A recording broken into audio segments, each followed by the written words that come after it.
Back with another review on जो बात है। राइट नाउ हम लास्ट एपिसोड रिव्यू कर रहे हैं ए इश्के जुनून की। कास्ट में थे शहरियार मुनव्वर खान, सुजा असद, इरसा गजल, उशना शाह।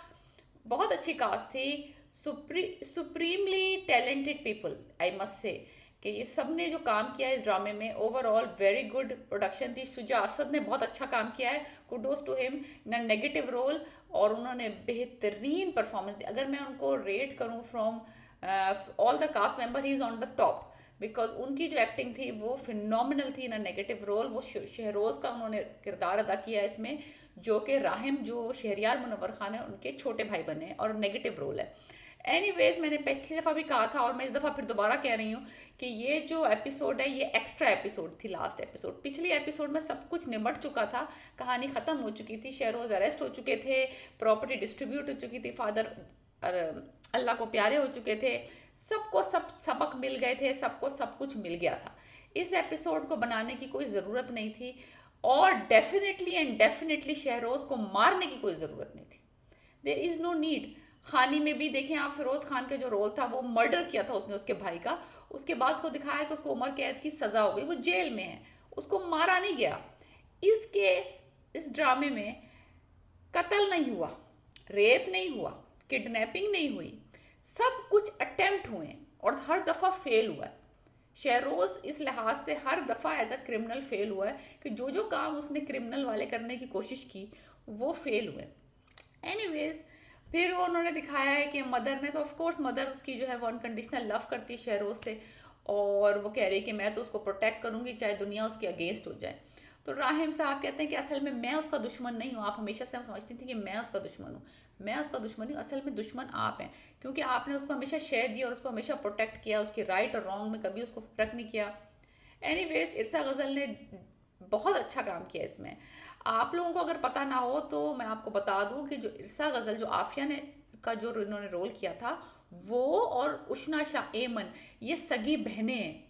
यस, आफिया और एमन जो है वो रियल लाइफ में सगी बहनें हैं, और इसमें वो कितनी ही अपोजिट रोल उन्होंने दोनों ने किया है। एक सास बनी है, और सौतेली सास, और एक जो है वो बहू है, और एक दूसरे की जानी दुश्मन है। ओवरऑल ड्रामा इज बिंज वर्दी, you must watch this drama. बहुत अच्छा है, क्राइम स्टोरी है, लव स्टोरी है, सस्पेंस है, थ्रिलर है, और थोड़ी सी मिस्ट्री भी है। और ऑफ कोर्स इसमें अगर आप फैन हैं कि नेगेटिव रोल्स देखें, इसमें शुजा असद ने डिड अबव एंड बियॉन्ड। तन मन नीलो नील, ये बंदा मरा, खई, ये बंदा मरा, और दिस इज द हैट्रिक इसमें भी। यानी कि क्या ज़रूरत है भाई इतना मरने की, किसी में जी भी जाओ, किसी में जिंदा भी रह जाओ। तो this is a third drama जिसमें इनके रूह कब्ज हुई है। Anyways, he did phenomenal job, I must say. The wardrobe was fantastic. Shahryar Munawar Khan के कॉस्ट्यूम्स, कपड़े is beautiful. Anyways, the court scene was over acted, over exaggerated. Aiman Sahiba ने आके जो तकरीर की है उसमें कुछ ऐसा खास नहीं था जो उन्होंने बोला है, और पूरे लोग रो रहे हैं और क्लैपिंग हो रही है और जज साहब रो रहे हैं। मुझे ये समझ नहीं आ रहा कि ये मुकदमा कौन से मुल्क में चल रहा है। पाकिस्तान में तो नहीं चल सकता ये मुकदमा। इतनी स्विफ्ट जस्टिस तो पाकिस्तान में होती नहीं कि यहाँ मुकदमा गया, वहाँ उनको बुलाया, वो कटहरे में आई, उन्होंने कहा इन्होंने कुछ किया नहीं है लेकिन इन्होंने मेरे ख्वाब चकनाचूर कर दिए, इन्होंने मुझे छुआ नहीं लेकिन इन्होंने मुझे छूने का सोचा तो सही। यानी कि अगर हम आप सोचने के ऊपर भी दफ़ा 307 लगा के उसको 10 साल और 5 साल की 25 साल की कैद कर दे बंदों को, तो पाकिस्तान में तो लोग पता नहीं क्या क्या सोच रहे हैं, क्या ही क्या सोच रहे हैं। अगर सजाएं सोचने पे होने लग गई अदालतों में, तो बस अल्लाह ही बेड़ा ही पार कराया हमारे मुल्क का फिर। और ये मुल्क पाकिस्तान में नहीं हो सकता ये इतना स्विफ्ट जस्टिस के एक दफ़ा मुकदमा आया और एकदम एक ही सीटिंग में फैसला हो गया।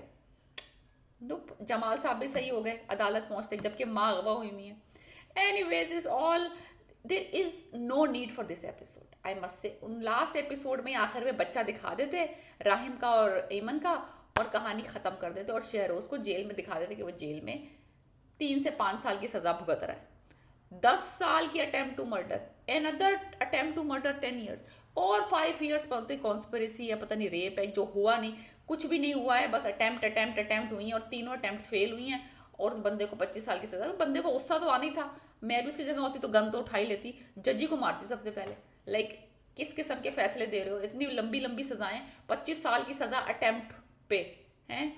और कौन सा जज रो रहा है आजकल, मुजरिम मुज्जमा की बातें सुन के वो रो रहे, चश्मा लगा रहे हैं। Overacting, direction was not good in the last episode. There was no need to kill Shuja Asad in this drama, but they did it to make it over dramatic. और फिर उसके बाद उन्होंने दिखाया कि वो माँ जो है वो अलग, आफिया जो है वो अलग अपार्टमेंट में रह रही है, राहिम आता है उसको क्या आप चले मेरे साथ, मेरा बेटा हो गया, तस्वीर दिखाता है। वो बुढ़ी औरत खड़ूस, मियाँ मर गया, बेटा मर गया, खुद घर से निकाली गई, प्रॉपर्टी उसको नहीं मिली, जलील ख्वार बगैरत हुई है वो पूरी दुनिया में, लेकिन उसकी अकड़ नहीं गई। मैं वहाँ जाऊँगी उसके घर तो उसका चेहरा देख के मुझे याद आएगा कि इसकी वजह से ही अली नवाज और शहरोज़ मुझसे जुदा हुए हैं। इसकी वजह से नहीं हुए हैं, आपकी अपनी बगैरती और कमीनगी की वजह से हुए हैं। ये इस बंदी ने नहीं माना, तो इसका मतलब है कि ये माँ और बेटा सुधरने वाले नहीं थे। लेकिन क्या पता वो जेल में रह के सुधर जाता, लेकिन ये बुढ़ी खुद इसकी जो है ना, ये कुत्ते की दुम टेढ़ी की टेढ़ी रही आफिया आखिर तक। Anyways Rahim was fine, Rahim came है नहीं, पूछ लिया भाई सौतेली माँ है लेकिन माँ तो है, तो उसने पूछ लिया कि चलना है तो चलो, लेकिन she said no, I am gonna live alone with my मासी, दैट तो यही डिजर्व करती है। एनीवेज फिर आखिर में उन्होंने सीन दिखाया है कि जो एमन है और राहिम है, उनका एक बेटा हो गया छोटा सा, वो उसका क्रिकेट खेल रहा है और वो कह रहा है अपनी बीवी से कि तुम जाके अब बिजनेस संभालो। ऐसी क्या क्वालिफिकेशन है इस बंदी की जो इसको तुम्हें करोड़ों का बिजनेस दे रहे हो, जाके तुम बिजनेस संभालो, तुम लीड करो सब चीज़ें, मैं अपने बेटे के साथ क्रिकेट खेलूंगा अब। लाइक इतना ही कोई फरिश्ता बंदा मिल गया एमन को, और वो कहती है मुझे फेरी टेल्स पे यकीन होने लग गया है कि आप वो वाइट नाइट है जो आए हैं और एक आम सी लड़की को ख़ास बना दिया। शुक्र कर, दुआएं दे, माफरत की दुआएं मांग शहरोज के लिए कि वो उसने अगर तेरा सर ना फोड़ा होता तुझे ये बंदा पूछता भी नहीं, ये तो माहीन से मंगनी करने बैठा बेचारा बैठा हुआ था, तुम